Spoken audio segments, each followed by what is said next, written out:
Hi everyone, a few tips on using the crosshair feature in Optuma. Now that's the icon on the left of the screen, the plus sign. You can also use the keyboard shortcut of Alt plus C.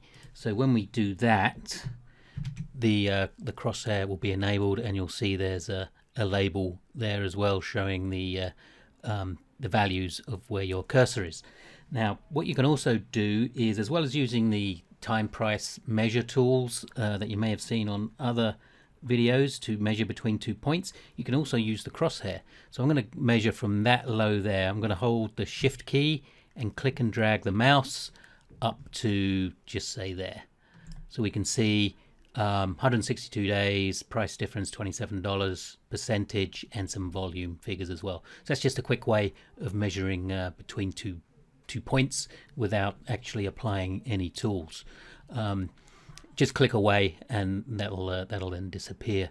Now what you can also do is, and this isn't just with the crosshair, this is without the crosshair, but it's a useful when using a crosshair, is to hold the Alt key down on your keyboard and double click, and that will draw a horizontal line across the chart. So Alt, double click, and if you use Control and then Alt and double click, you get a vertical line as well. So as I said, you don't have to use the crosshair to be able to do that, but it is very useful because it's easier to line things up when you are using the crosshair.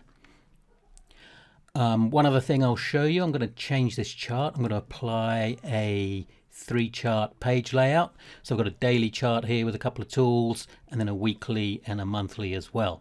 But what we can do, as you can see, as I move the crosshair on the main daily chart, we can also make it appear on the other 2 charts with the different time frames. So if we go back to the cross icon button on the left, right click, we see these options. So you can choose what labels with the crosshair, whether to show the data values or not.